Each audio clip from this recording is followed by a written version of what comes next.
All right, we need to talk about the 2-pot/3-pot/ all the pots /my pots /your pots retirement system, because it landed in South Africa yesterday, the 1st of September, and still most people have absolutely no idea what it is, what it involves, but it affects everybody who's trying to save up for their retirement. So it really is something that we need to fight through the confusion of, and that's why I'm thrilled to welcome Dr. Frank Magwegwe, financial wellness expert. Thank you so much for joining us, Frank. Great to be here, Dan. Appreciate you. How many pots? Do I have a pot? What is going on with this retirement Firstly, system? I don't know who came up with the idea of pots. Okay. So there are 3 pots, I think, if we consider every single South African who has been working and contributing towards retirement fund up to 31st of August 2024. Saturday. That's the old dispensation. Okay. That pot is closed. Okay, that's a pot. That's a pot. Right. Right? With Pot. your old retirement savings. Okay, cool. Then, 1st of September, Yesterday. 2 new pots came in. Yeah.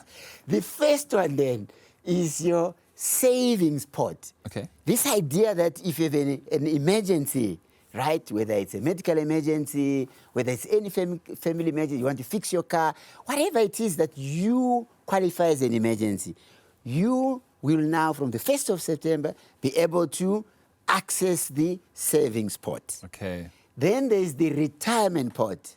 You cannot touch that until retirement.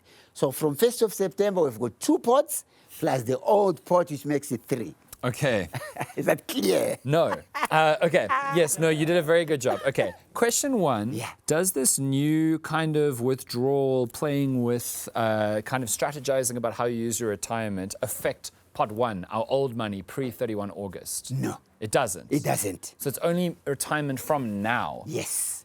Okay. When I lied, it affects it a little bit. Okay. In that, in the old pot, to make the system work, they have transferred up to 30,000, they call it seeding, right, to allow you to be able to access the money. I see. From your old pot, they're taking up to a maximum of 30,000 and making it available in the savings pot should you want to participate in getting some money from the retirement system. I see. And So it then, affects it in that way. and so from yesterday, Yes. do we now get to choose how much of our money goes into pot 2, the emergency withdrawal pot, and pot 3, the don't touch until retirement pot? Or does it get split down the middle and like put between them? Oh, so the government has decided on that. So, Okay. so the old pot is closed, right? So the 2 new pots, they've made it simple. The savings pot, the one that we can access, if you contributing 100 Rand for retirement, Right. about 33 Rand goes into the savings pot. Oh, 1/3. 67 Rand into the retirement pot. So they've made it 1/3, 2/3. Okay. I kind of get it now. Yeah? Kind of, we're working, we're getting Yeah. through it. Well Okay, done. thank you, Frank. Thank you for that. I respond very well to validation.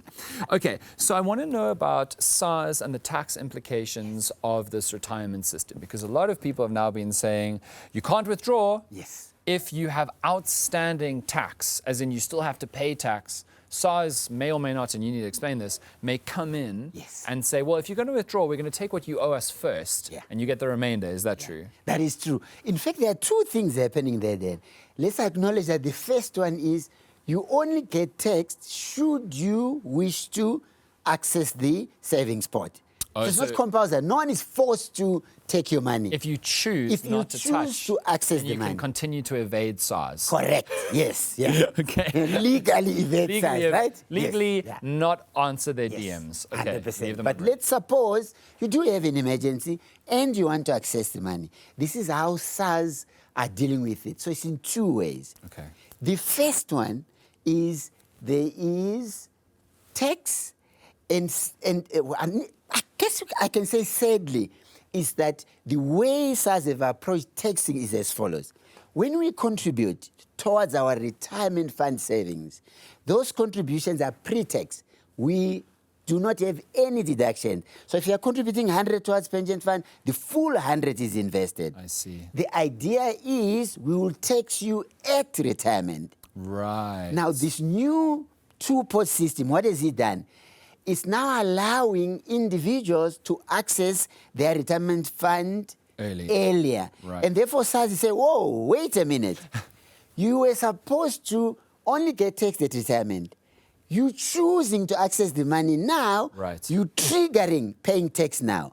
So instead of being taxed at the lower retirement fund tax then, sadly, you are being taxed at your nominal tax rate, which is higher.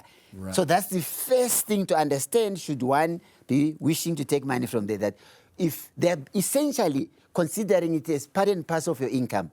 They just say, you happen to have this money, your income was this, we combine it, we're going to tax you at your income rate. So it's a higher rate. That's the first thing. Because you're turning it into not retirement anymore. Correct. You're taking it to income. Right, Yes. okay. Second thing? The second thing, I think they've been quite nifty. Because they're saying this. Wait a minute. If you happen to owe us, and we are processing, it's called a tax directive, for you to get these savings, we say, oh, it's almost like they're licking their lips. They say, wait a minute, you owe us.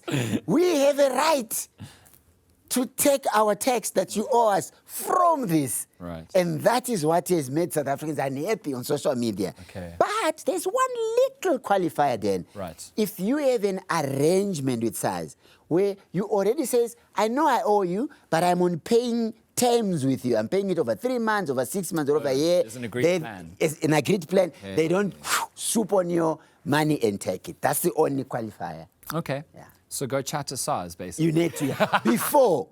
Before you put in your directive, you have to talk to them. If you do it after, sadly, they have a right to take straight from those emergency savings that you need. They will take their bit from there first. Although, honestly, what I'm hearing from this interview is what you need to do is date an accountant. Yes, I agree. Just get somebody else to do it for you. Do your best. Okay, so thank you, Dr. Frank Magwegwe. I really do understand that now. Now that we understand all of that, you're a financial wellness expert.